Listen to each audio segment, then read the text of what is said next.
Subscribe to the Light Sports and Ultralight Flyer web video magazine with hundreds and hundreds of videos now online, including airshow coverage, Rotax engine tech tips, Rotax 377, 447, 503, 532, and 582 engine rebuilding videos, each 2 hours in length, propeller maintenance, advisories and repairs, BRS parachute saves, Bing carb updates, and much, much more. Get a yearly subscription at www.ultralightflyer.com.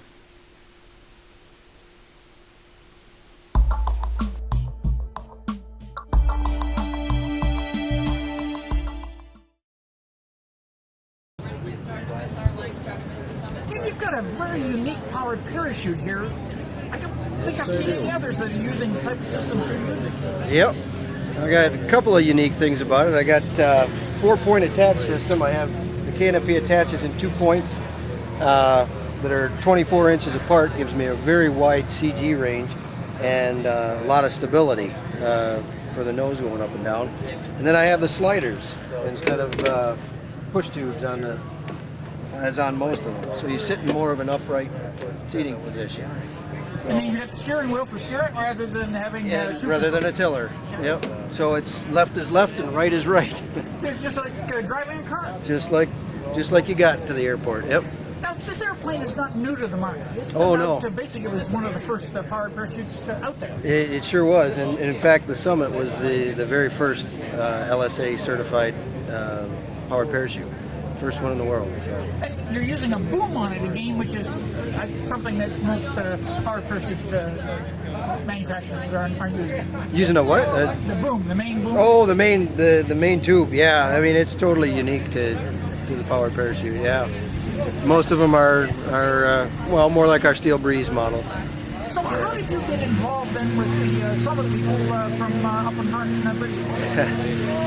I was here at Oshkosh about 7 years ago, I guess. They were here, and I flew with them, and just loved the product. I loved the seating position. At that time, the two seats was a very unique feature. Everybody else was straddling the front pilot. You know, the passenger had to sit around the pilot, and I loved that it was separated. I loved the steering and the 4-point attach. Everything was just what I liked, and so we ended up buying one.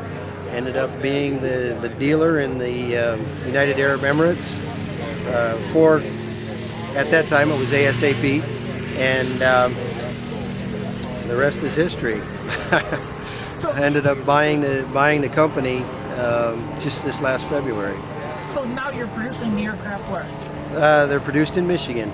Now you have all the tooling, all the pipe benders, all of that type of things? Yep, I got most of that stuff with the purchase of it. Now how many different models then are you offering? I've got the Summit, and I have that in a 2-seat and a single seat. And then I have the Steel Breeze, which have that in a single and a double. The 2-seat is LSA certified as well, and then the 103 model. So you actually have a Part 103 model as well then? I have a 103 model in both the Steel Breeze and the Summit. Yep. Now, these aircraft, are you offering them as a ready-to-fly, or are you offering them as kits? Offering both ways. Yeah, both ways. Little more expensive, you know, to have it factory built. $1,000 more in the Summit model. A little less in the Steel Breeze, but yeah, we offer them both ways. How long would the average person take, say, go from a kit to have it up and flying? Well, the Summit takes. Probably the first time you build one, it takes probably 80 hours. And the Steel Breeze, probably about 30 to 40. So they're fairly quick build. Well, yeah, if you look at the Steel Breeze is an all chrome moly frame that's TIG welded.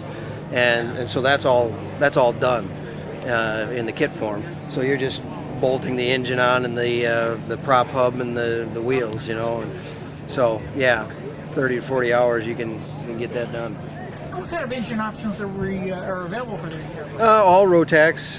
Looking at anywhere on the single seat 447, the 503, to be 103 legal. And then in the 2-seat model, I recommend the 582. For me, it's a simple package. It's light, it's inexpensive. We do offer the 912.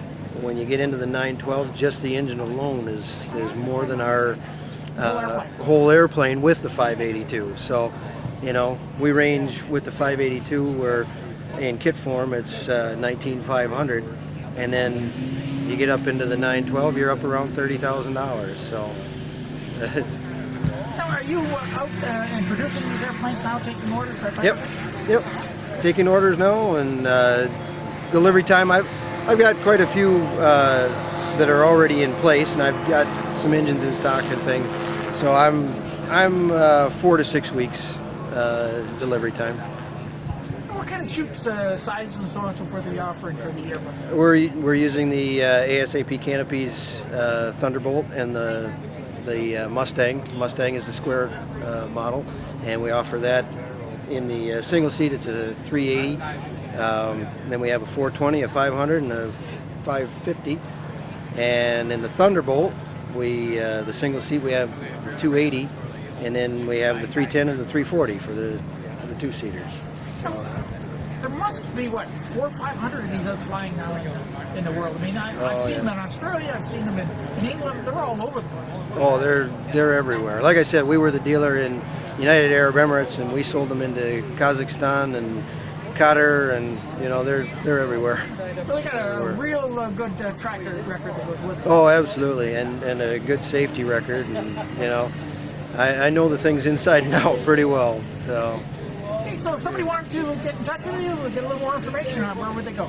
Well, I've got a couple of different websites. I have www.steelbreeze.ca, and then I have www.summitppc.com. That's the two websites that I've got. Is there a phone number they can reach out? Yep, 810-679, 9638. Where are you physically located? Physically located in Yale, Michigan, which is 60 miles north of Detroit, Michigan. So